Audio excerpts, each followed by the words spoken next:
every time I am lucky enough to share a boat with CA or listen to him talk at an event like this. So thank you, CA. I appreciate you being here. Thank you. You should really be thanking Blondie, my wife, because she's the one who gave up the tournament spot so that we could be here today. I'm not allowed to use any profanity, right? Because that's going to be tough to get through this without profanity. Guys, I do, like Daniel said, I do get a lot of the speaking gigs for some of the conservation groups. And a lot of that has to do with, I've got that old crackling voice that from barking at clients and things not working out well on the boat. And probably my love for bourbon and rum has made my voice perfect. Before we get into, I know a lot of you come here to listen to the how-to stuff and the special rigs, and I'm really interested actually in our next speaker, which is Captain Matt Chipperfield. He has kind of an opposing style to mine when it comes to catching large sea trout, and as a veteran angler, that's what I like to do the most, is fish a specific time of year for larger sea trout. But I got started being a guide like 23 years ago. And prior to that, I was in construction and I was a super hardcore tournament angler. Along came the opportunity to start running a fishing school. And I just did that selfishly because I wanted to make money in my practices with clients. So I wanted to learn how to throw artificial lures so we didn't have to capture bait. So it was purely selfish and it worked out. A few years after that, I was the guest host on a show. I turned out to be the camera boat on another show by the same production company, and they're like, you should do this television stuff, which I had no interest in doing. And here I am 16 years later, I'm still doing it. It's just blows my mind that I'm still going fishing. I'm getting paid to go fishing, so incredible. The trout, now I'm going to give you the perspective of the trout fishery from Florida. There's a number of regions in Florida, and our regs are so much more stringent than your regs. For instance, we have areas where we close the trout season during certain times of the year if there's a red tide event. We also have different regions where the fishing pressure or the habitat has been lost so much that in certain parts of Florida, you're only allowed to keep 3 fish. That's it, between 15 and 19 inches, and only one that is greater than 19 inches. So when the opportunity was brought to me that I could speak at the Release Over 20, this is something like we've been doing for a long time. We understand the fact that to protect the future of the fishery and to protect the generations that are yet to come to experience the fishery, you have to release those larger fish and just keep the smaller ones. Now, I live in an area that I affectionately call the Redneck Riviera. I live in the Nature Coast and Big Bend areas where I make my living. Now, we get 5 trout there, but it's still the same small slot of 15 to 19 inches. That's all it is. And 1 over 19, and the captain cannot be counted in that creel. So we've been forcing ourselves to do that for a long time, and it's paid off. Because of water quality issues, we've got a lot of places in Florida where we don't have seagrasses the way we used to. And the 2 habitats that help trout out the most are those big seagrass savannas that we have in most of Florida, and the marsh grass like you have here in the low country, that same type of spartina and shell bottom. Those are great hiding places for the little larval size trout when they are first born. So without that habitat, you really are against the number. It's eventually going to start affecting the fishery. And I know, believe it or not, I was born in Charleston. I'm a Floridian, but I was born in Charleston. My parents, I was the only one of 3 siblings that was actually from here. Everybody else was born in Florida. And so I was kind of the transient kid.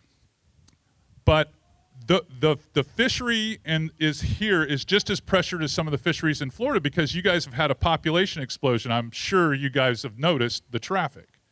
Traffic is crazy. And the ability to get into a damn restaurant here is like crazy. You have to make a reservation a week ahead of time, sometimes a month ahead of time.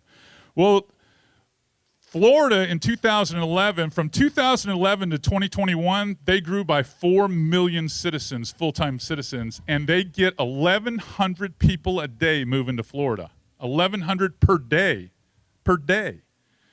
That's that many more boats on the water, that many more people using the resource. So these initiatives to release these bigger fish are really important. And if you guys were listening to the panels earlier, and some of you have, some of you got here late, the ability to have the fish in the fishery that can really create or give the opportunity to have millions upon millions of eggs in the fishery versus the smaller fish that only might have hundreds of thousands. It's a big bump to your trout fishery.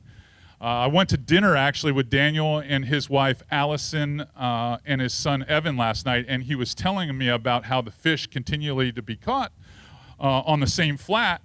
And then he also mentioned the fact that we don't really have big trout here. And a lot of that could be because of the fish kills you guys get in the freezes and whatnot.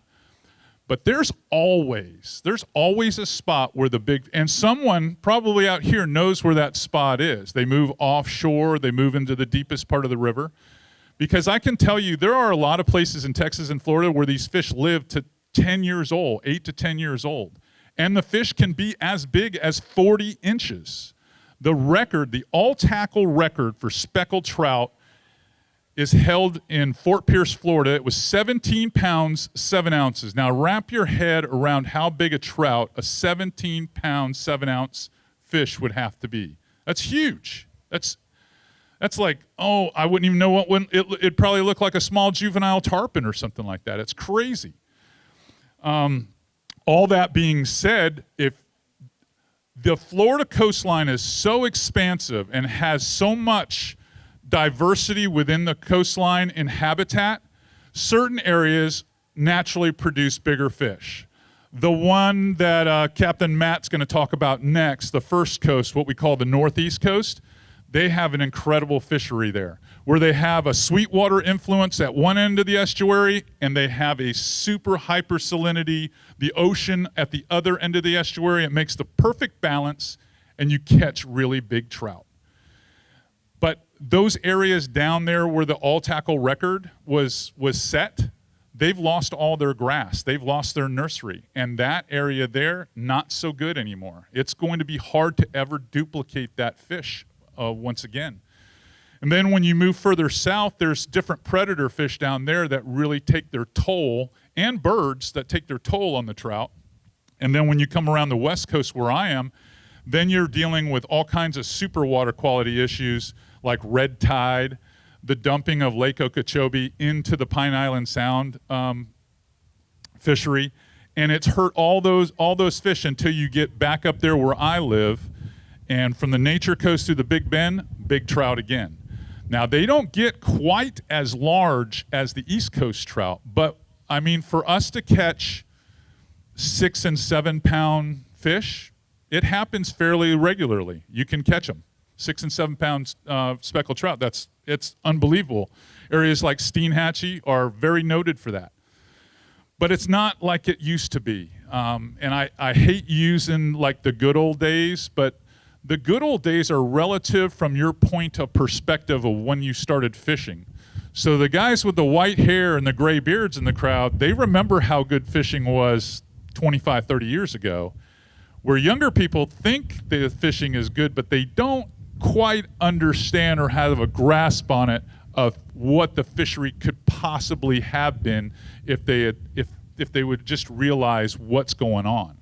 So it's kind of a, in my opinion, a polarizing topic when you talk about that. Because I'll ask you guys, what do you guys even call the fish gator trout here? How many people call the big yellowmouth trout gator trout? You still call them that? iStrike says yes. And what's considered in Charleston, South Carolina as a gator trout? 20 inches, 22 inches, 23 inches, something like that? 23? Yeah. And in a lot of places in Florida, it's 23. But if you were to talk to someone like Captain Ed Zyak in Stuart, Florida, he'd say, yeah, we call them 6 or 7 pounders or gators. Everything below that's just a regular trout. If you go to Texas, it's the same way. You go talk to Jay Watkins Sr. out there, he would tell you that, 9 and 10 pound trout are what they call gator trout. That's what a gator trout is. And, I grew up in Tampa Bay, and we had a lot of fish in that 24 to 30 inch range forever. And then the bigger the area got and the more development that happened and the more stormwater runoff that took place, it started denigrating the water quality, and the water quality is what saves these fish. So without the seagrasses and without the mangrove habitat down there, and just the overdevelopment and all the nitrates that run out of the fertilizer that go through the storm drain system, it's really hurt the trout fishery the most. That's what it hurts the most. A lot of other fish can adapt, but the trout, they don't travel a lot. There's a lot of trout that may never leave the estuary where they were born. I know some of the fish that are in North Carolina and Virginia will escape cold weather by making a migration south for a little while before they leak back up in the warmer months. But those Florida fish, they don't do that. They might be born on one flat or a one back bay, and they might move 2 miles their whole life, in and out. That's it. That's all they do. So they're vulnerable to all kinds of things: weather phenomena, water quality issues, overdevelopment, introducing invasive species that eat them up, or maybe you start killing the food that they eat, because small trout eat a lot of small minnows and fry, and they eat a lot of crustaceans. Larger trout don't eat nearly so often, and that's why we don't catch them. And then you've got to be using, big lures or big baits to really catch them. When I was a kid, we were dirt poor. I mean, that's why I asked about that profanity thing. I was kind of like a white trash kid. So my dad, every other word was a curse word, it seemed like. And we fished to eat half the time. So on the weekends, we were out free lining, finger mullet, and we were fishing big baits to catch snook and trout to eat. So fishing a 6 and 7 and 8 inch finger mullet to catch a 25-inch trout was kind of normal for us. And then when I started throwing artificials, I had a lot of fun throwing little jigs and stuff because I could stay busy all the time, catching fish constantly, never not catching fish. Fishing was good in the 70s and 80s. But then as I got a little bit older and started to understand, those bigger plugs were the ones that would catch the biggest trout. You just had to throw those just big, giant plugs. And you wouldn't get many bites, but when you got one, it was like a 28-inch trout. And you were the talk of your neighborhood catching a 28-inch trout.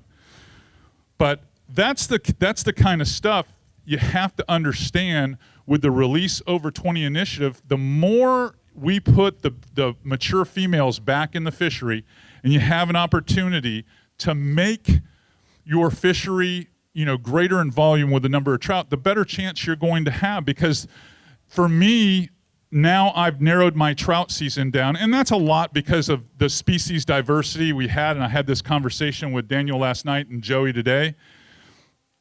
You get into a situation where I live, we've got tarpon season. We can catch redfish 12 months a year. We catch snook most of the year. You got a cobia fishery. You've got an offshore kingfish fishery. There, inshore grouper fishery. You have so many distractions. You don't have to focus on trout all the time, so it takes the heat off them. Once you start getting outside of Florida, every man's fish is a trout and a redfish. Every man's fish, we all fish for them. And to this day, I would absolutely tell you that the speckled trout is my favorite fish to catch. The thump that you catch from a 14-inch trout to a 24-inch trout feels the same, and it's exciting. It's freaking, see there? I almost slipped up. It's freaking exciting. So for me, I love trout fishing. I love to see everyone's expression on their face, but I do narrow it down now to the coolest months of the year, and that's January, February, and March. Those 3 months, that first quarter, for me, is when the photo period of light is small and the fish are predictable what they're going to do. And just as soon as that photo period starts to lengthen a little bit, which happens this month, you've noticed that the sun comes up earlier and it goes down later, those trout where we live start to move into the very shallow water. And then you can catch them with a lot of flat skier, those small spinning rods. and casting bass plug casting gear, and you can catch the fire out of them. You can catch them, and I already cleared this with Z-Man. They knew I brought other lures here other than Z-Man. You can catch them on big plugs. You can catch them on corkies. You can catch them on the bigger soft baits that Z-Man makes, like the 5-inch diesel minnows and the 6-inch darters. And that's what we throw, and we only throw that stuff. That's all we throw. We don't throw. We're not looking to catch anything but big-ass trout. That's it. Bats. Oh, I slipped. So that's what I'm doing from January to March. That's all I care about doing. Now, when you're in a technical skiff, like I'm in a technical skiff, I know not everyone's in a technical skiff. For years, I would pull into zones, get out, and wade fish for these fish so that I could get close enough so I could catch them. As time's gone by, and boat companies start giving you boats, they don't want you getting out of their $80,000 flats boat to get out and wade and show people how to catch trout. So you have to get a little slicker at it. So now I'm throwing 6 and 8 pound braids to get 140 to 160 foot casts to get to these fish. And I'm using longer lengths of fluorocarbon leader. On my plug gear, I'm not even using braid most times. I'm just using straight fluorocarbon, castable fluorocarbon, like 14 pound test, 16 pound test, right to the plug. So you can just fire downwind, and you can cover those zones that you know that they're laying up on bars, or they're laying up in a little slough between the mangroves and there's like a little wash, and they'll just lay up there on those edges sunning. And if you walk a big topwater over their head, or a big flashy suspending plug that you can walk real slow, it is amazing the reaction that you get from these big gator trout. There's nothing like the thump. You pull tight, and they just slog their head back and forth. Now, and Matt's going to be one of the guys after me that talks about this, when you lean on a fish like that, you're thinking, oh my God, how am I going to keep them on? And that's why the actions of the rods that we use are nice and soft. So a lot of the saltwater actions that you have are parabolic, especially the ones that come from Texas and the upper Gulf Coast. That's why at Shimano we have a couple of different, you'll notice that the rods will have like a northeast identifier, a southeast identifier, and some of them have a southwest identifier on the rods. Well, I use a lot of the southeast and southwest, but the southwest rods I like because they're very soft and parabolic, so when you pull on them, that rod folds over. I mean, it leans over like, boom, all the way to the handle. And those fish can move around and jump and release pressure and stuff, but it's nice, smooth flex in the rod. It's not stiff. It's not the same rod you'd fish a redfish with. And it's rare that you lose a fish. It's just rare that you lose a fish if you're using that medium action rod, especially those Texas actions. It's hard to lose a fish. For me, and I'll pull out a couple of plugs here and try not to drop the mic. I'll show you just some of a few favorites. Like if you're just looking to catch fish, you know, one of the things when I grew up, we used to throw these tandem rigs all the time. How many of you guys throw tandem rigs here for trout at all? A few? So I tie these donkey rigs up, and we work these donkey rigs, and the donkey rig is really on a chin. I like the Chinlocks hook for this. It's a killer little, gives it just enough weight where I can cast this on super light gear, but I've got enough hook gap in there where I'm not going to lose a fish. And this little 4-inch scented bait, when I have them that close together, you'd think this thing would get tangled up like crazy, but it doesn't. And when you're in school trout that you see feeding on shrimp or feeding on minnows, you're on a flat in the spring that's anywhere from 2.5, 3 feet deep to 6 feet deep, you can wear trout out. You can have a 50 fish day throwing something like that. Now, when we start catching the big girls, I'm probably going to be throwing topwaters. Now, this is not the largest topwater that I would throw, but this would be an average topwater that I would throw. This is a Papa Mullet from Miralore. It's got a cup face, makes a lot of noise, gives a good surface signature on top. I rigged it with inline hooks because we catch a lot of redfish on this plug too. But believe it or not, I did a little research. I actually brought my iPad, and my wife always laughs because I'll bring this iPad because I make all these notes that I'm going to talk to you guys about every time. And there's probably 2 pages of them on there. Have I looked at it yet? No. I won't look at it. I shoot from the hip every time we do these things. But believe it or not, the mortality rate in Texas on fish caught on treble hook plugs is 97% survival if they're hooked and released. 97 on treble hooks. On jigs, believe it or not, it goes down to 91%. And that's because they can get it down farther. On natural bait, hook and line, it drops down into the 80 percentile. So it's pretty cool. You would never believe that, but that's actually the way it is. So this is the Paul Brown. You guys ever even see this bait in stores around here, the Paul Brown lure? It looks like it was made out of someone's garage. That's because it was. Paul Brown made this in his garage. They're real organic looking. They look super homemade, but believe it or not, these are some of the best trout. In fact, they have a cult following, and in the Troutmaster series out west, many of the events were won on that particular plug, that Fat Boy plug. And they've got 1 million variations of that plug now, 1 million. But to this day, that is still one of the best trout plugs that you can throw. One that works good where I live and going up the Nature Coast is this finger mullet imitation, which is the Catch 2000. It's been around for over 20 years because they came out with this model in 2000, but it still catches fish. It's a great bait to use in that 1.5 to 2.5 foot zone. And it can be worked so slow because the key is working as slow as possible, like twitch, twitch, and waiting. And the plug will just walk wide and stall. Then it'll shimmy down, and then you'll twitch, twitch, and then it'll walk back and forth again, and it'll shimmy down. That's the key. I will let you guys ask some questions here in a minute, I promise, because I only got so much time.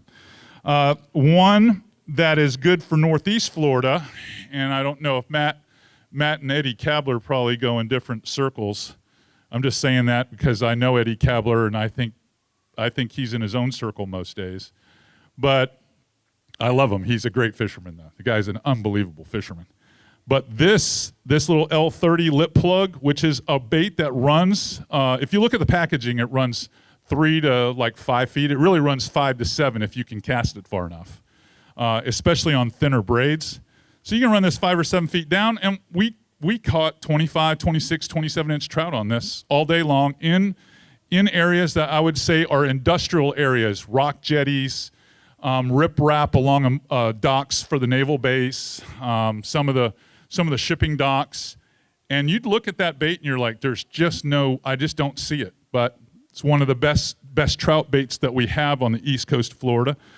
And then a big bait that I started playing with last year, fishing quite a bit, was when we came out with the 5-inch diesel minnows from Z-Man. I started thinking this was going to be a go-to snook lure for me, and it turned out to be a go-to 2-foot trout lure for me. Does a great job. I throw it on 3/8 jig head, believe it or not, and it works fantastic in depths anywhere from 4 to 8 feet. I use it a lot in the summertime for trout and deeper flats, and I use it a lot in the creeks and rivers where I am right now, where we have current, and I need a bait that can get down and stay down. This bait does a great job. I have stuck a few other fish on it. Other baits that work really well. You know, I was listening to the ladies panel, and they all had some nice ads in there, and I love the expression, if it ain't got chartreuse, it ain't no use. Well, for me, I believe the same thing about pink. So this color here is chartreuse and pink. It's a real hot pink. So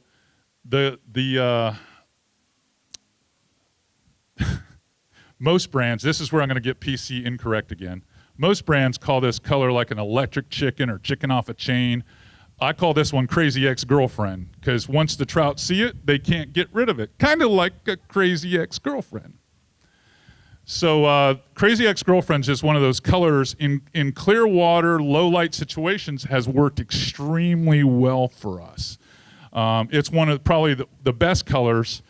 And Z-Man knows because I throw color ideas at them all the time, and sometimes I can't see the way Daniel's reacting because I'm on the phone with him, but I gotta imagine that he just beats his head on his desk and goes, "No, we can't call it that."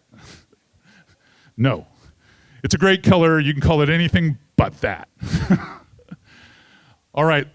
Let's field a few questions for 15 minutes because I know you guys probably have a couple of them.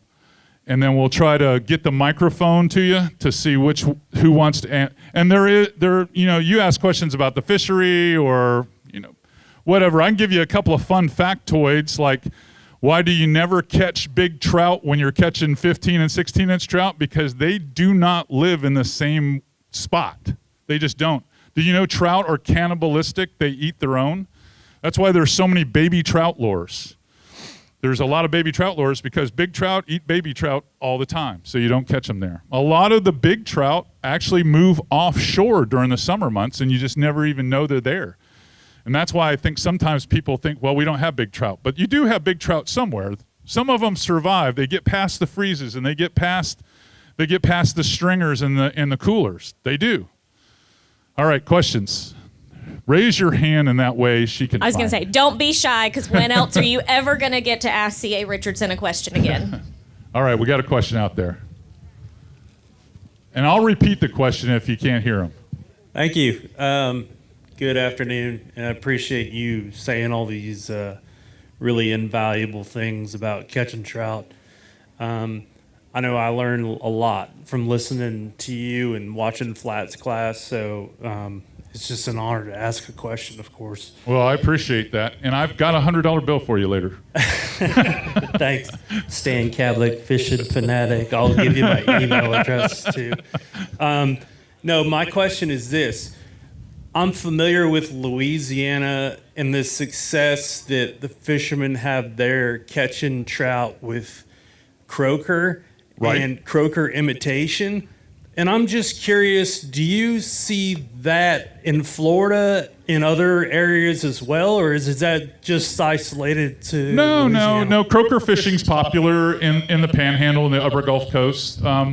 We used to, and even on the west coast of Florida, when I was growing up, we used to call them pigfish. So they were like grunts. If you threw a cast net, and believe it or not, as good at artificial fishing as I am these days, and you would never believe I never threw natural bait. I did throw natural bait quite a bit when I was young. And we'd throw cast nets, and if we had some pigfish in there, we knew that was a guaranteed catch a big trout every time. And it's just because they make that drumming noise that allows them to key in on them. And I do believe a croaker is the natural enemy of trout because they predate on their eggs. So there's two reasons. Just like snook hate needlefish. So snook hates a needlefish. When I was a kid, we used to drop lanterns down on bridges and piers, and you'd attract all these minnows, and then these giant needlefish that were like 18 inches long would show up in the light. And you're trying to catch your snook on dropping a pinfish down there, and the only thing the snook wants to do is take out the needlefish. Does he like to eat a needlefish? No. It's just the needlefish is eating all the other stuff that he doesn't want him to have, so he just takes them out. It's kind of like the alpha dog. So might make that 6-inch darters a good bait too, for sure. All right, next question. No questions? We've got to have some questions. Here we go. Oops.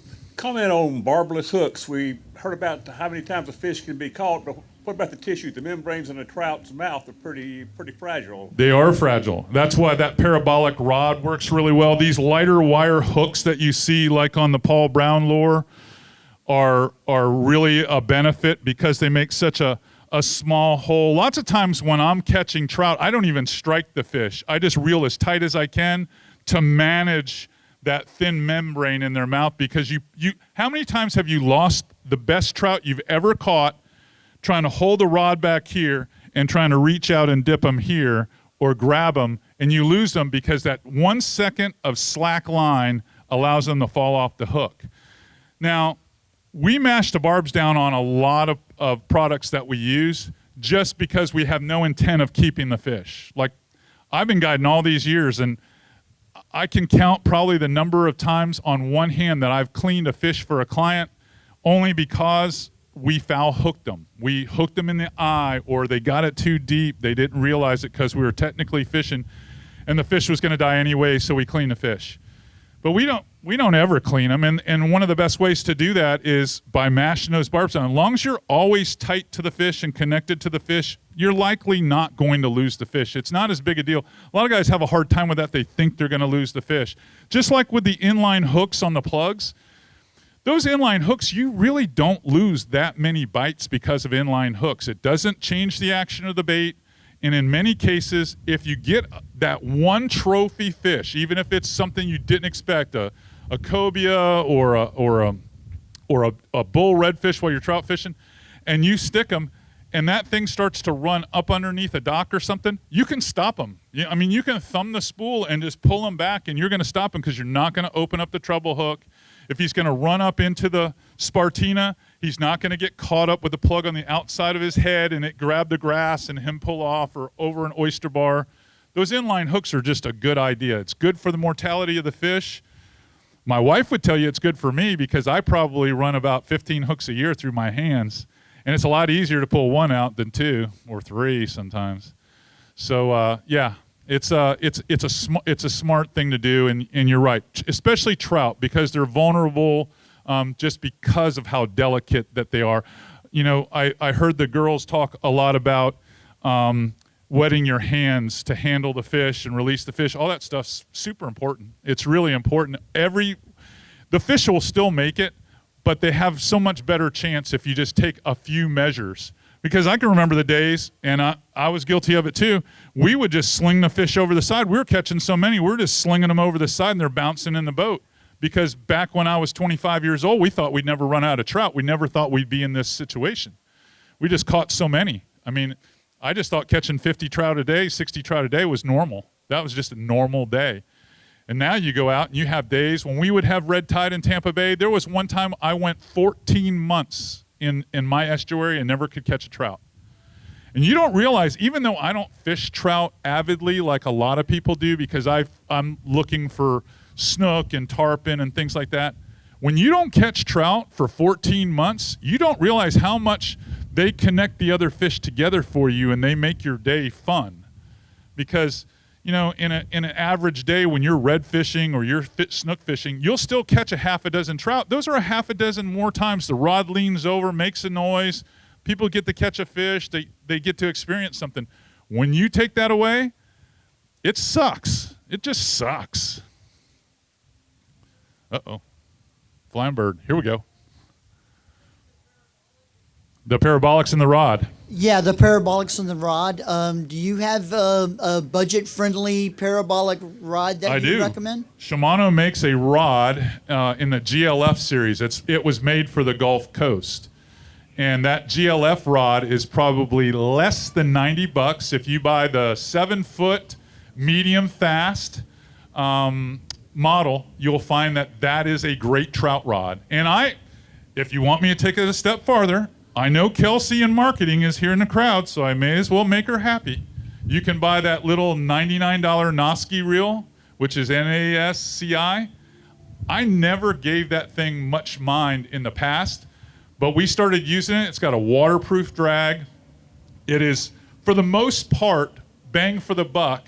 It's almost like using a Stratic reel. It really is. It's pretty nice. We've been using them for 6 months, and trust me, my guys sometimes dunk them in the water. They slide them across the deck. They do crazy stuff. They get excited. They just want to hold the fish up, get the picture, and get the fish back in the water. And mine have been holding up great. So for under $200, if you have a Noski mated with a GLF 7-foot medium fast, you're fine. That's a great budget setup. That'll probably be a YouTube video. I'm just saying, I know it's coming out. So earlier I noticed that you were kind of going over like different rod tip alignments with directions, like southwest, northwest. Was that you were saying? I just have never heard of that. I was wondering if you can go into depth what a they little have, when you start looking at the rod categories or the series that they have in one brand, like Terramar and things like that, in the Shimano rod lineup, they have these regional rod actions for the northeast part of the country, for striper fishing, blue fishing, false albacore fishing. And then they'll have this group of rods down in the southeast, and those actions and tapers are designed for redfish, trout, snook. And then they'll move the rod tapers over to the southwest, and most of those, because most of the guys that had the influence to talk them into building those rods are trout anglers, you'll notice that those rod actions are a lot more forgiving. So the Texas guys, when you watch them fish, you go on YouTube and you pull up any Texan, they got this Texas whip, and they like to pop that bait off the bottom and give it time to fall, and then they pop it real hard again. And even with their corky baits, they do the same thing to get that wider walk. And when you grab those rods and you put them up against the wall and you hold them about halfway up the rod and pull down, they bend way deep into the blank. Where a lot of the southeast rods, they'll only bend like 70 or 80% of the blank. And the northeast rods are even tighter than that. They're almost like bass actions. So they're 90-10 rods. I use them all. And if you're asking me for permission to buy extra fishing rods, you expressly have it. Because at one time, I owned over 400 rods at the house of various brands because I get emotionally attached to them. My wife would give me a hard time about how many rods I would have. And she goes, really? You need another fishing rod? There's another 3 tubes out there sitting out there, blah, blah, blah, blah, blah. And I go, you remember the other day when you told me you were going to the store to buy some white shoes? Are you kidding me? See, I almost slipped again. I go, are you kidding me? There's got to be 90 boxes of shoes in that closet of yours, and you don't have a pair of white shoes? She goes, no, well, you don't understand. I need ones that are off-white or ivory or wedge or slingback or open toe or flat. And when it started, when she started doing that, I was like, oh, this is some good stuff. I almost slipped again because I'm going to be able to use this. This is some great intel that I'm going to share with all my buds at the bar. They're going to know about the white shoe problem too. Then they're going to know that we need a lot of fishing rods. I got a zillion medium action fishing rods. They all do something different. They're different lengths. They're different colors. They're different tapers. All right, we got to have one more. There we go, one in the back. Yes. Fish with the outset barb, like on the Unfair Advantage? You know, that I have not noticed a difference, and I do know that those reverse barbs are like that. You know, the one I like the most, the one treble that I like the most, and it's something I've been buying for a long time. And lots of times I'll take the mirror lures and I'll take their stock. There's nothing wrong with their stock plugs because I know some people are videoing it and they'll put it on there. Eric, I love mirror lures. The hooks are fine. But I will take Mustad, that KVD hook, where that true turn comes back toward the line, the hook point, and that they don't get off that hook. They just don't get off that hook, and it's lighter wire, so it changes the fall of the plug. So a trick that Billy Henderson was showing me is like the 27MR, which is the Mirrodine XL. It has a certain sink rate when it shimmies through the water. But when you take the stock hooks off and put those KVD Mustads on, it falls a little slower than that. Gives you a little bit more time when it's cold. And when they hit it, even if you don't react, if they just move a little bit, it goes right through. It's like a hypodermic needle. It's unbelievable. Have you guys, any of you guys used that Eye Strike? That new Finesse, they've got a new Finesse Texas Eye. That's killer. More questions. We still got 4 minutes. There's another one in the back from a guy who just joined our fraternity. He knows now that he's going to need to marry someone with a great job, because that's behind every great guide is a woman with a good job. So you fish a ton of new areas. Yes. What helps you break down a new area the most every time you're in a new one? Well, when I'm fishing new zones the most, The one advantage that I had for a long time was because I used to be a tournament angler, I got to travel to so many different fisheries and learn different environments and how they set up. That helped a lot. But when you look at the kind of the east-west line of where the fish are going and you're traveling down that area, you'll start to notice where the bait fish are, where the birds are, where the cover is when you're just moving through it. And there'll be certain areas that will draw you to them because you'll see life there. Then when you go to like a TerraServer map on the internet, like Google Earth or Bing, you'll start digging down and drilling, and you'll see what's close by there. Is there a spring? Is it a spring-fed river? Why is that spot always got white herons on it? Why does that spot always have schools of mullet pooling in front of it? Why are the porpoises always here? Because they're pretty good at this, by the way. When you start when you start seeing that, then you realize in short order, there's something to this. Where can I duplicate that somewhere else? Lots of times it's just water temperature. Sometimes it's water clarity. And this time of year, water temperature is a big deal. Now, I know that the turbidity of the water here is like crazy compared. You guys fish chocolate milk here. Where I am, and a lot of that has to do with how much water moves in and out and how fast it moves.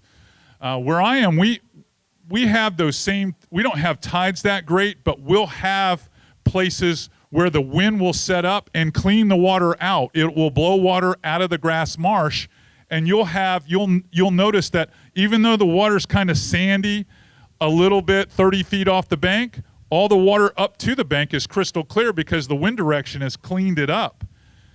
If you can figure stuff like that out where you can sight fish and stuff, it really is a big deal. But most of the time, I'm looking for other life. Even if I don't see the fish that I want to target, if I see other fish, I see stingrays, and in my case, we see bonnethead sharks and things like that. I know if it's warm enough for them to be up there and in that stuff, then the game fish are going to be somewhere. I'm close now. I'm figuring it out. Sometimes it takes in a new area, it takes 2 or 3 days to really dial it in. But a lot of that stuff also, I realized from tournament fishing, we would throw power fishing strategies where we're making long distance casts with spoons, heavier plugs that we wouldn't use in a tournament, but just to get longer casts to see if we could get a reaction or blow fish off a bank. And that stuff worked well. I mean, in Florida, it was different. You'd go to Texas, you'd go to Mississippi and Louisiana, or even you'd fish Northeast Florida moving up towards South Carolina, and in practice you could catch fish. You could catch redfish all you wanted to because it probably wasn't going to make a hill of beans on game day. But in Florida, you never tried to catch fish in practice, ever.